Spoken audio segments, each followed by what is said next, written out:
Governance. Okay, governance is the theme. Now, don't mistake governance for government.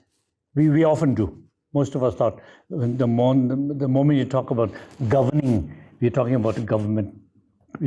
In our case, of course, His Majesty the King, Prime Minister, ministers, directors, all these characters. But anyway,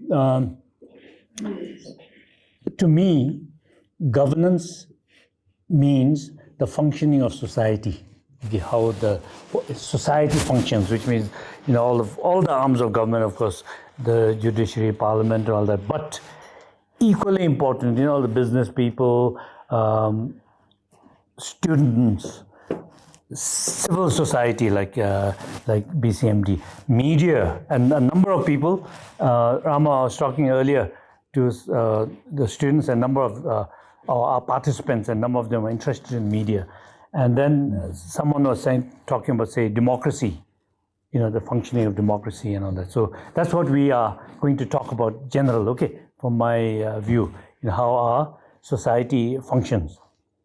But in many ways, we should always discuss and argue that Bhutan has always been democratic, in a sense, because in terms of values, democracy, not just a system and a form of structure of government, but in the real sense, it's values.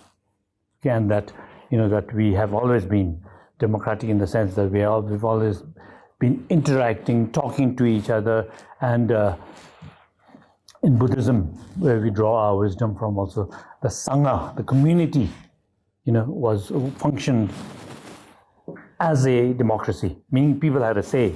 You were expected to not just listen, you expected to talk, to contribute, and to everything, to the functioning of society as a whole. Okay.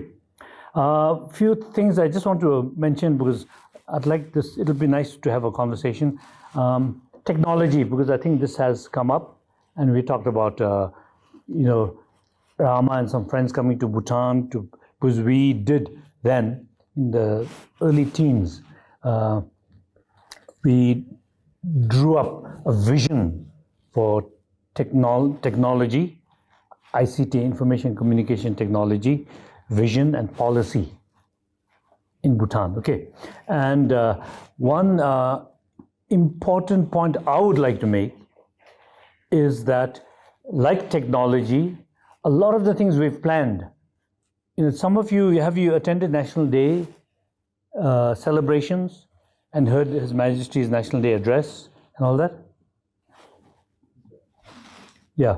So, in fact, even His Majesty himself has said that Bhutanese seem to be quite good in planning, making policy and all that, but not so good in implementing, which I think is quite mildly put. I think we are very poor. We've proven to be in many areas quite pathetic in implementing. So we have ideas. Those ideas are on paper in many cases.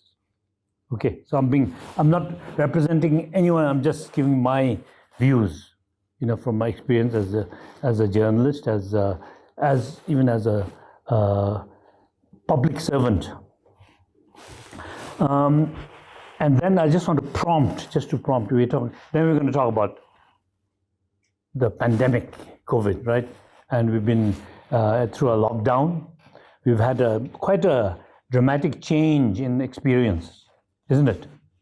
You know what the COVID taught us is that many things were not implemented, like I was saying. It proved, actually. You know what happened? The first thing was, remember that during the lockdown, the government said, okay, well, don't worry, we have enough food stocked, we're going to distribute, bring food to your house. Okay. Once they started, they couldn't find the houses. Couldn't find people where people lived. Because you know what? We don't have addresses. In many countries, having an address is like an identity. Because otherwise, say my name is Kinley. Which Kinley? Who Kinley? When I was in government, I could say, oh, I was Secretary of MOIC. Now, if someone asks me, Kinley who? I don't know what to say sometimes. What I could say, the Kinley from Upper Mutithang behind, behind double turning or above double turning. That's how we describe, right? How do you get to double turning? You go past shop number 7. and turn left.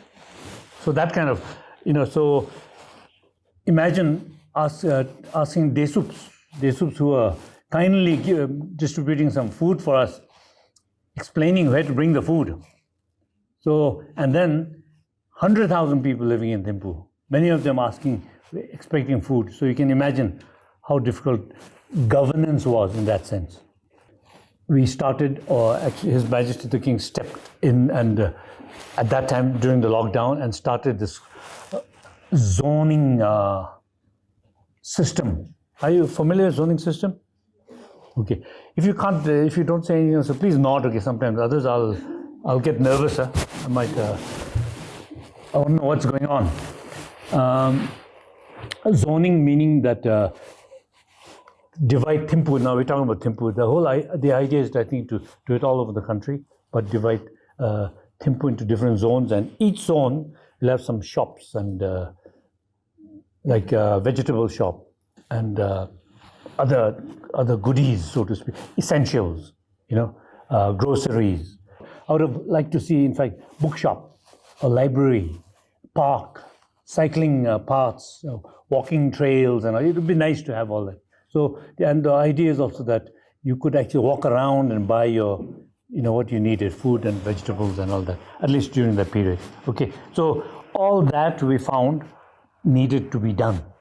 So in many ways, because we're talking about governance, meaning helping society to function, and then we're going to mention democracy, where we have politicians and bureaucrats and judiciary and different kinds of people. In our case, my experience has been that often we don't talk to each other.